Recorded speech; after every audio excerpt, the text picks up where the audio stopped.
Obviously, you guys are going to ask, so I'll just start with the quarterback situation. So Derek did not practice today. You guys were out of practice, probably saw that. So he's still obviously dealing with his concussion protocol and the left hand injury. So as I stated on Monday, we're just going to take that situation literally day to day, week to week, as I mentioned. He will not be going on the IR, just to confirm that. And that's going to be, like I said, a game by game and really day by day. He's still dealing with some swelling, so we'll see if that goes down and see if he clears a concussion protocol and he's able to do anything at the end of the week. And so both Spencer and Jake both took reps today. Obviously with Derek not being out there, both those guys, took reps in the team periods. That'll probably be the same case tomorrow. And we're just going to evaluate that situation, and we're going to name a starter later in the week. We're not going to name a starter right now. We're going to kind of see how that kind of progression plays out. First with Derek, and then obviously with Jake and Spencer. So that's where we're at with the quarterback situation. Did you not say the other day that you would want to pick one and give them the majority? Yeah, I said the other day I was going to meet with the offensive staff. At that point, I hadn't done that yet. We all met, obviously, staff-wise. Listen, as I mentioned, both Jake and Spencer bring certain attributes to the table. They're very similar in a lot of ways, so game plan-wise, it doesn't change a whole bunch. And so in fairness to the process, like I said, we'll get another work day in tomorrow, maybe make this decision by Friday. We'll see where Derek's at, like I said. But right now, all options are still on the table. Those were first team reps that they split? They both took reps and all the way through. The way we do it, we just kind of roll through our team, our team periods. So would you describe it as a competition at this point in terms of? I think that's fair. I think that's what they've been doing since the day that Spencer got here. I think him and Jake have been in a competition, and for the 2 and 3 spots. And every week we spend a little bit different in terms of the rep counts and all that. As I mentioned the other day, we have gone into every game with Jake being the backup and Spencer being the emergency third. And so, obviously we signed Ben DiNucci to the practice squad. Just, again, take some of those practice squad reps, those scout team reps, have another body, because obviously Derek's not practicing here for a few days. And so just to take some load off those guys, and so they're not taking everything. So that's where we're at. I know you guys want me to give you more, but that's really where we're at. So when you say they're similar in a lot of ways, Jake and Spencer, yeah. Just not wanting to put words in your mouth, could you delineate some of those ways? Yeah, I think they're both guys that throw the ball well. They're both similar size guys. They're both athletic abilities, very similar. So in terms of there's not going to be this there'll be some nuances in the game plan depending on which guy starts. Naturally, there's going to be things that some guys do better than others. That's always going to be the case, no matter who the player is. But there's not going to be these wholesale deal. And so when I say they're similar, I think they're similar style quarterbacks. We're not dealing with, Michael Vick and Jim Everett, if you will. Horrible example. But those are the slowest guy I thought of and the most athletic guy I thought of. We're not dealing with opposite ends of the spectrum. So. Anyhow, you could tell I was a Rams fan when I was really little before I became a Giants fan. Well, hopefully he doesn't want to fight you for saying that. Rizzi, when you said Derek could go the week without working and still play, is there going to be a line where you'll draw it at some point during the week and say, okay, we got to go with this guy? Yeah, they'll be at that point. He's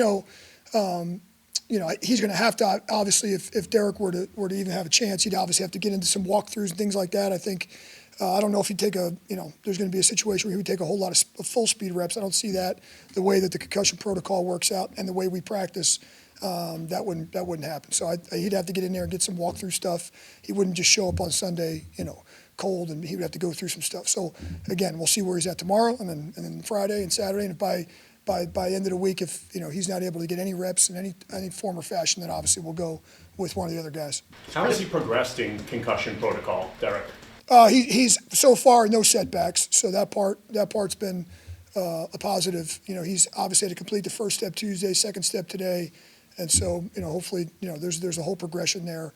But so far so good. He hasn't had any setbacks or hasn't leveled off at all. And it's been definitely decided he won't have surgery. You said he was maybe going to get a second opinion the other day. Yeah, as of the moment, it's going to be non-surgical situation. That's that doesn't require, injured reserve, so. Are there any potential plans to open up Chris Olave's practice window? Like, is that even a possibility in the next few weeks, or y'all still? That all options are on the table there as well. I wouldn't close the door on that. I think Chris is in a much better place than he's been. As I mentioned, he's having some further meetings, but I don't want to close the door on that either. I wouldn't say that his season is completely done. I would say that let's see what the specialists and the doctors say, and let's make sure that all is good there, and then we'll discuss that. But he's starting to get some rehab stuff and things like that. He's starting to move around, so we'll see. Does that include this week that he could return? Like, would you? No, I don't think we'll see him this week. Notice he traveled with the team to New York. He did. He was on the trip. I'm sorry, I didn't mean to cut you off. He was on the trip with us this past week. Yep. And was that something he wanted to do? Like, what kind of prompted that? Yeah, I mean, he's trying to get back in the swing of things. So he's in meetings now. He's back. He's able to sit back in the meetings, and he's able to do some of those things that the IR guys are allowed to do. So, in whatever meetings he's allowed to go to, all the weight room stuff that he's allowed to do, the rehab stuff, kind of following that protocol, the reserve injured protocol, and he did go on the trip with us to New York. How challenging is this process of having 3 quarterbacks and not knowing kind of who's going to be able to be available on Sunday and from a health perspective, from a competition perspective and all of that, when you combine it all, how frustrating has that been?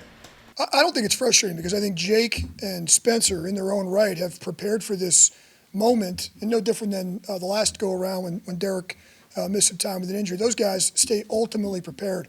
I don't know if there's 2 guys, I know I joked around a couple weeks ago about Tano always being around during his rehab process. During the game weeks, every day, Spencer, Jake, those guys are here preparing all the time. They do everything. They go out and do the virtual stuff. They're always watching film. They're locked into their playbooks. And so, they're really the ultimate professionals. And so, because of their preparation, I'm very confident that, whoever ends up being under center on Sunday will be prepared and ready to go. Both those guys have been great. So I wouldn't say it's frustrating.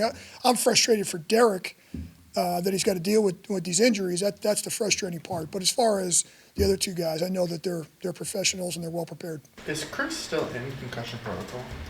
Is he technically in the steps? The steps of the protocol, yeah, I really don't. Like I said, he's really got some meetings lined up as far as the exact protocol. I think he's past that part, but don't put words in my mouth. When you said, I think last week that he had rescheduled something this week. Yeah, he's got a meeting coming up. I don't know the exact day. I don't know the exact day of the week it's coming up, but he's got a deal. But And to rephrase or clarify on the quarterback, is part of it you're not wanting to tell us or the Commanders yet who's starting the quarterback, or the team has genuinely not decided yet who would start at quarterback? yes, The first part or both? yes, and yes. With Chris, like, That was the shortest answer I ever gave him. in general terms, like, not to delve into, what's going on with him, but what are they looking for when he's meeting with concussion specialists? Like, is there a way to maybe see if, like, a reoccurrence will happen? Is that what they're trying to figure Yeah, out? I'd love to sit here and tell you that. I'd love to sit here and tell you all the answers. I'm not backing out of the question. I realized I didn't know, and Yeah, and I mean, I guess the best example I can give you is probably what Tua went through with the Dolphins. I think he's following a similar path to make sure, as I mentioned, I think way back in the beginning, that, when he does come back, there aren't going to be any potential setbacks. And so I think that's the same, kind of following that guideline. I think our medical people have also communicated with those same people. So I'd love to tell you all the details about that. That's kind of out of my league, over my head. I'm not that medical person.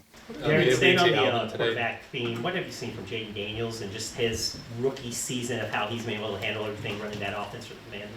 Extremely impressive. I mean, the most impressive thing about Jayden Daniels right now is the fact that for a rookie, he's got a 70% completion percentage, and a guy that's I think he's the 3rd in the league in least amount of turnovers for a quarterback. And those are usually the things that when you're dealing with a rookie quarterback, that you don't see. You don't see the high completion percentage. You see a lot of turnovers. Guy doesn't take care of the ball. So I think that's a credit to his college training. I think it's a credit to his pro training. I think it's a credit to what they're doing offensively. They've really done a nice job. Cliff has done a phenomenal job with him, putting him in good situations. But with all that being said, he's still a playmaker. So it's not like, they got him out there just managing the game. They got him out there and with quarterback runs, the scrambles, the big plays, the Hail Marys. I mean, all the plays he's made this year, he's got some highlight film plays too. So, but to sit here and say that he's only whatever it is, 13 games into his professional career, his body of work's been really impressive. I was going to say, that there's a good management of letting him do his work, but also at the same time that the play calling and everything else is making sure that he's able to manage the game and not make those critical. Yeah, I think that's very fair to say. I think they've really done a great job with him. You put the film on, you're looking for these negative plays and these opportunities for your defense, and they're hard to find. And so that's a credit to both the play calling, the position they're putting him in, and his playing ability. So I think it's been a great combination so far. So, we're going to be up for a huge challenge. So no doubt. Brought up the quarterback run stuff after y'all played the Giants last week. I mean, how big a part of that is Jayden's game, and how much of a challenge does he present there? Yeah, it's huge. I mean, I think some of those plays last week, or if you look at any point of our season where the quarterback's gotten out in the open field, he's going to be more dangerous than maybe if every quarterback we've played. When he gets out in the open field, he's a guy that's not really looking to go down. He's looking or go to the sideline. He's looking to make a big play, looking to score. And so, he's like having another running back out there. And so, we've got to do a phenomenal job of containing him, keeping him in the pocket. And when he does escape, we're going to have to gang tackle, and that's going to be really important because, gosh, you look at some of those plays he makes. He's a creator. He's like a point guard in basketball. When something's not there, he'll make something out of it. And so when you shut down maybe if you shut down the route or you kind of start collapsing in on him, he's got a great escapability. And not only that, can he get out of there? He's going to make a play down the field, just like we watched him do at LSU all those years. So yeah, it's a big challenge, a big deal. That's a big part of what we have to do well, and it's going to be a big factor in the game. What have you made of the way Washington has improved just so much in 1 year from where they at? Is it just the quarterback? Are they doing other things? Like, what do you kind of make of it? I think it's a credit to Dan. I mean, Dan's a phenomenal coach. You look at his body of work. I've known another guy that I've known for a long, long time, another Jersey guy. And so, you look at what Dan's done there right from the beginning, kind of changed the culture. They're playing well. At some point they've played well in all three phases. One of the things that probably flies under the radar is their special teams group has been outstanding. They've been really good with field position in both, really across the board. They have probably the best core special teams group that we've played. Their pass defense, no surprise, under Dan has been really, really good. And then you look what they've done with the rookie quarterback. So really, all the way through, they don't have a ton of weaknesses, and I think that's why their record is what it is right now. They hit a little bit of a bump in the road, like every team does at some point in the season, but they responded obviously really well against Tennessee, and then they got a chance to kind of reset on the bye week. So it was like before then. The example was Houston, their turnaround. You've been in the league a long time. Like, what do you think goes into like such a drastic turnaround from 1 year to the next? Yeah, I think it's a combination of things. I think number one, you obviously infuse a whole new coaching staff in. You have new systems, right? And then you decide which players are going to be. You have the roster changes, and I think the biggest thing, like I said before, is he changed the culture. He's changed the culture there, and Dan's a really energetic, positive guy. He's a passionate guy, and you can kind of see that in the way they're playing. And really across the board, all their coordinators, between Cliff, Joe, and Larry, they've all done a really, really nice job with all three phases. And Dan's doing a great job of managing the team. And so it's not a surprise that they've had some blowout wins. They've had some close, they've won in all forms and fashions, and then they've had contributions from all three phases in all those wins. They had a game where they kicked 7 field goals. They had a game where they scored a Hail Mary in the last play of the game. They've had games where they've held teams to low scoring. So they just haven't been a one-dimensional deal. And there's been some times where the offense hasn't played great, but the defense stepped up and vice versa. So that's to me, that's a sign of a really good coaching staff. And so that's what I think they've done. And Darren, you've had a chance to be around Marshon Lattimore. What does he sort of bring? What would he bring to that team, you feel like? Yeah, listen, Marshon brings just a competitive nature to him. He's when the light's on. Marshon's as good as a corner I've seen. When the light, like I said, in big moments, there's really not a guy in the league that he can't cover. He's an outstanding man-to-man defender. And so he just brings another piece to the puzzle for them. So I obviously got a lot of respect for Marshon as a player. We'll see where he's at, but he's just another piece that they add to their defense. Going back to the culture, like, I feel like the culture either needs to change here or needed to change when you took over. How would you kind of? I'm not sure I understand the question. Going into, like, I guess, did you feel like any part of when you took over for Dennis, like the culture needed to change here? Yeah, look, I think we've hit on a lot of this stuff. I definitely felt like we need to change, which is why we changed a lot of things. I thought we hit a little bit of a lull there. We were in a 7-game losing streak. I thought that the sideline at our last home game, I don't know if that was Tampa, was probably, flatter than I had seen in a while. So I just felt like we needed an infusion of energy, if you will, and just all the changes that we've made. And so we've kind of went through all that. But yeah, I think there's something to be said for that. I think there's something to be said for a new voice, and I think there's something to be said for a change and change of scenery sometimes brings a different way of thinking, different approach.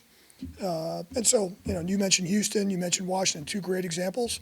Try to do some of those things here the last month. So a lot of guys, obviously, back to Marshon, were teammates with him for a long time. Do you think it'll kind of be somewhat of a emotional return for those guys and him, or have you had any conversations with your teams kind of about being reunited with him? Yeah, listen, he's friends with a number of guys in our locker room, and so he developed a lot of relationships around here, and so anytime you have one of those homecoming games, if you will, there's always that little extra added juice to it, if you will.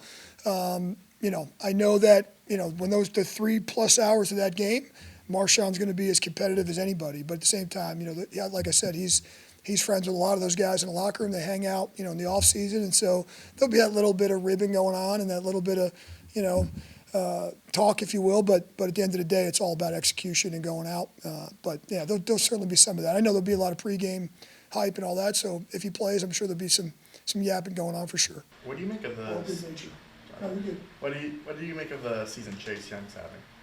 Listen, I particularly think that Chase played his best football game as a Saint last week. He got a game ball from us. I thought he was doing a great job. I thought he was living in their backfield last week. He had a number of hits on the quarterback. I really feel like every week, particularly this last month, he's played a little bit better every week, and a little bit better every week, and a little bit better every week. And we really saw, and you guys that were in training camp with us, I really felt that way in training camp. I felt he had like a phenomenal training camp, and that's the guy we've really seen these last 3 or 4 weeks, and we're going to need him to do that again.